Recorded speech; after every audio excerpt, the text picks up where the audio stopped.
Hoy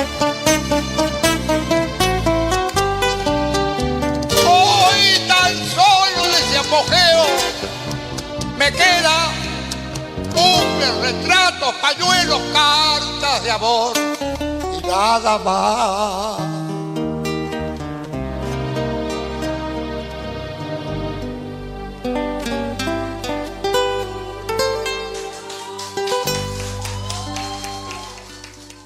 ¿Qué tal? Bienvenidos a este tercer capítulo de Dialogando con mi abuelito. Es un gusto atenderlos en este tercer capítulo. Estamos acá un domingo con mi abuelito en su casa, por eso probablemente escuchen sus pajaritos en esta especie de tranquilidad en el que él vive en estos años. Así que nada, este podcast, para recordarles, es para hablar de eventos históricos, pero hay una peculiaridad que tal vez les interese, que es justamente hablar de esos eventos, pero la versión bajo el estudio de mi abuelo Guillermo Núñez Urdanibia, que estoy seguro que va a aportar en cualquier estudio o idea que quieran tener del evento histórico, y nada, así que por eso estamos acá. Yo, siendo una persona joven, quiero entender los eventos históricos para poder justamente tener una visión más amplia de lo que es el Perú y tener mejores interpretaciones de esto. Así que nada, nos quedamos en el anterior capítulo hablando un poco del Imperio Incaico, después un par de batallas de las cuales hablamos, pero yo he tenido en esta semana, abuelito, como una especie de preguntas internas y quería justamente hablar de eso contigo. Situémonos un poco antes de la independencia del Perú, unos 5 o 10 años previos a ese evento. Se respiraba en Latinoamérica un aroma independentista. ¿Y por qué nosotros, cuál era la clase política que dominaba en ese momento, para no justamente nosotros tomar armas, sino esperar a un ejército libertador? ¿Cuál era la clase de pensadores que teníamos y cómo se dio ese momento, ¿no? ¿Cómo nos agarró? ¿Por qué tuvimos que esperar, como te digo, que venga un extranjero a darnos la libertad?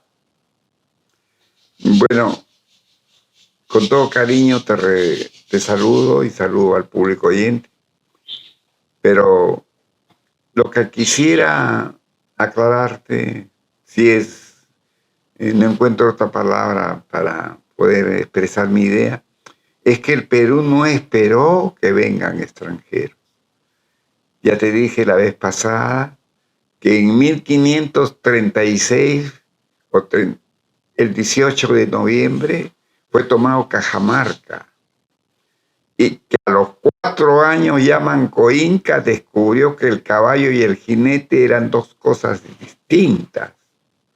Entonces, eso hizo que desde los 4 años, de nacido el bebé del coloniaje, vamos a llamarle, Correcto. ya tratase de ser independiente. No esperamos nosotros la venida de extranjeros. Cuando se levantó en 1810 Argentina para lograr su revolución, no olvides que José de San Martín había sido oficial del ejército español. Uh-huh. Y que José de San Martín pensó que el núcleo de la independencia estaba en el Perú, porque el Perú era virreinato. Correcto. Y mientras que Chile era una audiencia, y la Argentina era otra audiencia, y Colombia era otra audiencia, y sin embargo no se llamaban así, sino, bueno, Colombia era Neo Granada, y sin embargo ahora son países grandes a costa de la injusta repartición que hizo Simón Bolívar. De la cual vamos a hablar porque una de las cosas con las que siempre crecí escuchándote era que Simón Bolívar fue enemigo número 1 del Perú. Así dice Herbert Morote Castañeda en su libro, justamente como tú lo has mencionado.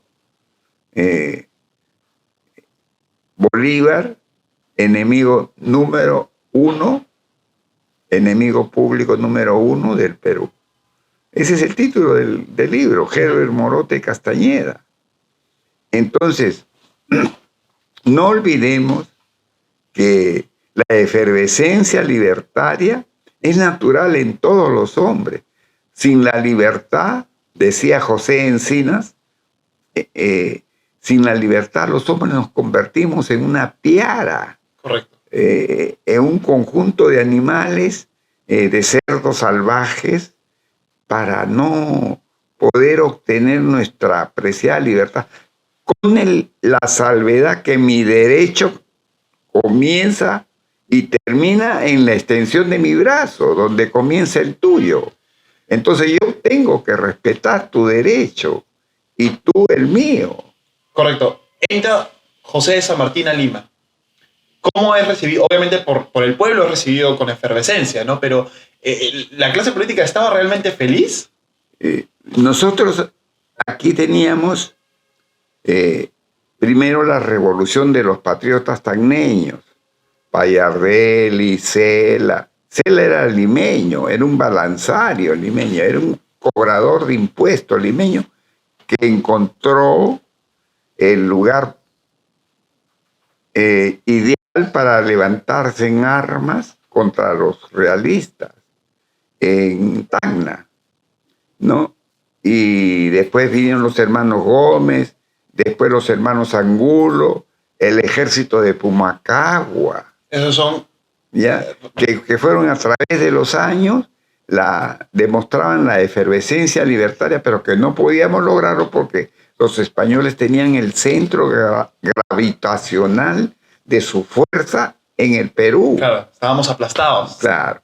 Entonces, en la mayor cantidad de capitanes, de virreyes y de gente de alta alcurnia guerrera y social estaba en el Perú. De manera de que no es verdad que esperamos la presencia de extranjeros para lograr nuestra independencia.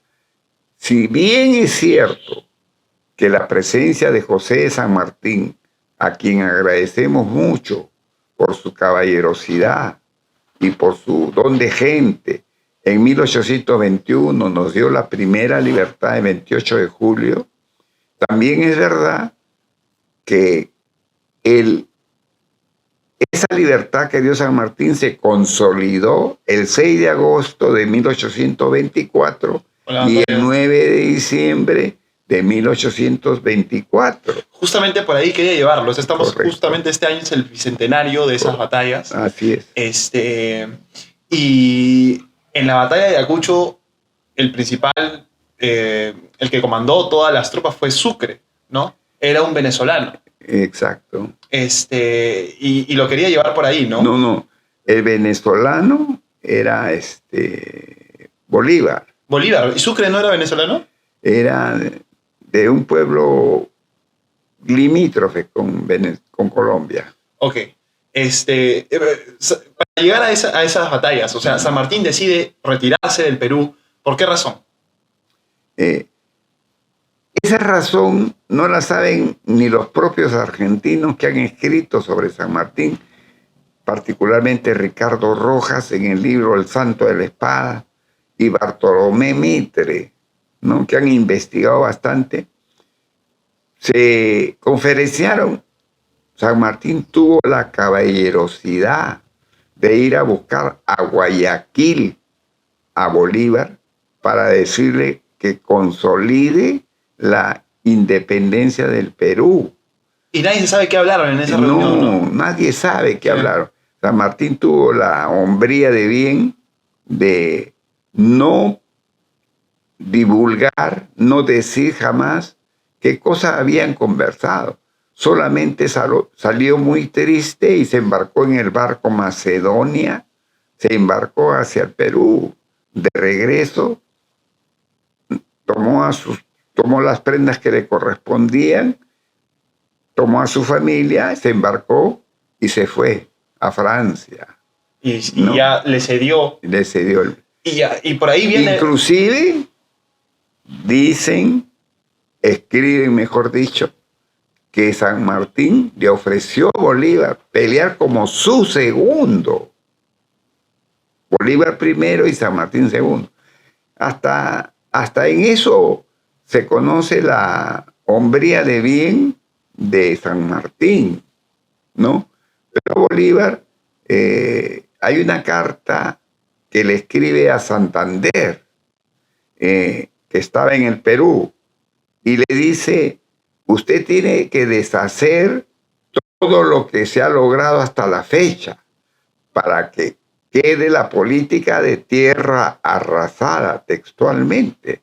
Esa carta la tiene Herbert Morote Castañeda en su libro y está escrita y transcrita o sea, lo que quería era textualmente. Dividir, o sea, arrasar todo para que él sea el que una a las personas y una a las gentes en aras de la libertad. O sea, estamos hablando que Simón Bolívar tenía personalidad de el Mesías, Sí, egocéntrico. claro, seguramente era un personaje muy ególatra, Uh-huh. ¿no? Pese a que era de una familia muy rica, una familia muy acomodada de Venezuela y, bueno, no había pasado seguramente las estrecheces económicas de San Martín. ¿Bolívar llegó a ser presidente del Perú? Precisamente no, como presidente, no fue, porque presidente es constitucional. Claro, pero a San Martín sí se lo ofrecieron. Claro, San Martín le ofrecía todo, le daba todas las facilidades, inclusive, como te digo, le ofrecía pelear como su segundo, siendo Bolívar el jefe. Pero parece que no simpatizaron, no hubo empatía entre los dos y San Martín jamás divulgó lo que habían conversado y bueno. Correcto, entonces tú dijiste que había este afán de arrasar toda la tierra para dar entrada a su ejército, todo. Para que se note la labor que él realizaba. Correcto, entonces él entró. ¿En qué año más o menos entró a Perú? 1824. Y se consolidó con la batalla de Ayacucho y Junín. La batalla de Ayacucho se celebró el 6 de agosto de 1824 y la batalla de diciembre el 9 de diciembre de 1824. Supongo que él esperaba, al fin de estas batallas, tener mucho más razones para formar o ir consolidando la Gran Colombia. Bueno, para comenzar, Sucre creó la República de Bolivia, y cuyo nombre ya te va acercando a Bolívar, ¿no? Uh-huh. Entonces, recortando al Perú, naturalmente. Y Bolívar consolidó la Gran Colombia y le llamó Colombia precisamente. Y bueno, fue su corriente, le llaman la corriente libertadora del norte, y la de San Martín, que vino por Chile, es la corriente libertadora del sur. Correcto. ¿No? Y se encontraron aquí en el Perú.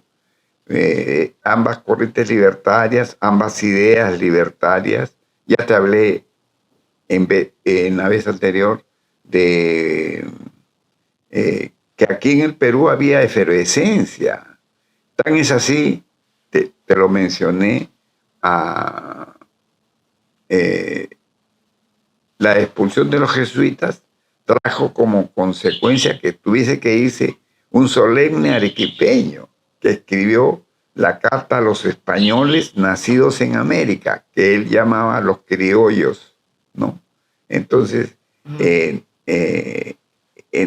esa efervescencia y esa expulsión de los jesuitas se dio en el siglo XIX, ¿no? O sea, a lo largo de 1800. Entonces, naturalmente, Todas esas cosas fueron consolidando, fomentando el espíritu libertario Claro. de los peruanos. Correcto, entonces ya, ahora si tenemos en esas batallas, ¿no? Ahora, la batalla de Junín tiene un detalle interesante. Por ejemplo, en la batalla de Junín le ordena el comandante general, o sea, en este caso Sucre, Claro. en la pampa de Junín justamente, donde se levanta hoy un hermoso monumento en el centro de la pampa. Está solitario el monumento, Sí. pero dice arriba Junín. Uh-huh. Y está el sol radiante. Y dice, le ordena a José Andrés Rázuri, un peruano mayor. Entonces le dice, dígale al comandante Suárez era argentino, y que se dé la media vuelta y que se vaya, que se salve, que el ataque español ya es definitivo. Claro. Entonces, Rázuri, en una locura genial, que así le llaman a la historia, le dijo a Suárez, dice el jefe que usted ataque en lugar de huir. Entonces, el comandante argentino Suárez atacó y logró la victoria. ¿Ya?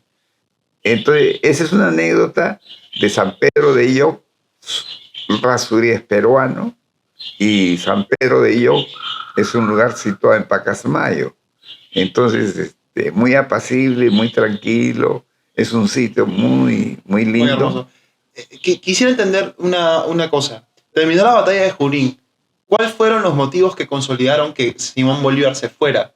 O sea, Bolivia se formó. Esa parte de la historia yo no la tengo muy clara, y seguro para que ponga. Pero en chiquito, porque ya estamos terminando, entonces. Ya.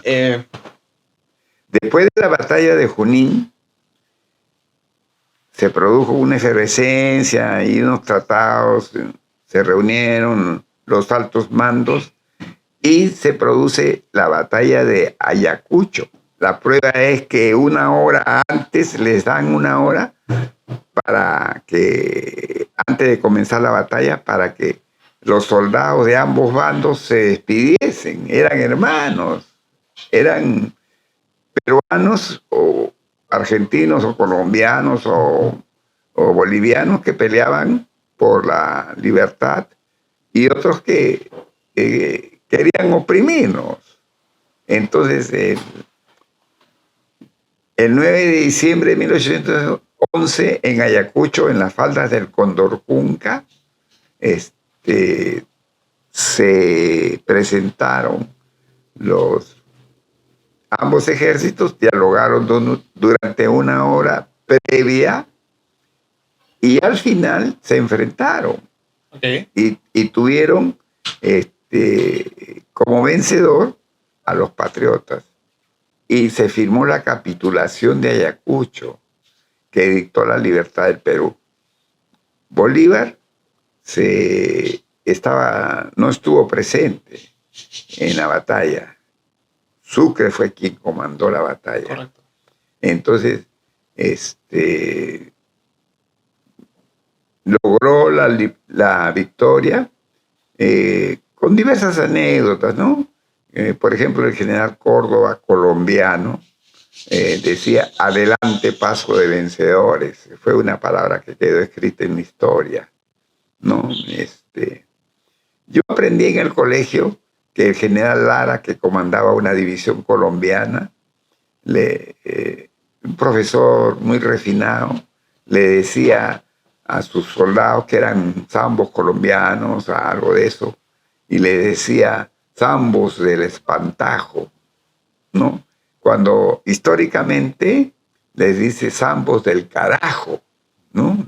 Entonces el profesor era muy refinado, ¿no? Chiquito, yeah. ¿Qué termina entonces consolidando a Simón Bolívar como enemigo número uno? En pocas palabras. ¿Qué termina consolidando? Termina consolidando... Como enemigo, ¿ah? Como enemigo, es decir, consigue más que San Martín en el sentido que logra la unidad de los peruanos. Pero ¿por qué por qué es el enemigo número uno del Perú? ¿Por qué es el enemigo? Porque en ese lapso de 1821 a 1824 escribió una carta a Santander, que estaba en el Perú, y le decía que arrase todo lo hecho por San Martín. Correcto. Para que cuando él llegase, su obra se notase. Uh-huh. Esa es la razón número uno. Muchas gracias por seguirnos en este tercer episodio. En los siguientes seguramente vamos a hablar de otros eventos históricos. Nos toca hablar ahora de la guerra con Chile, del cual mi abuelo es muy, muy conocedor porque ha estudiado mucho sobre ese tema. Así que nada, atentos al siguiente episodio y un saludo muy, muy grande. Gracias.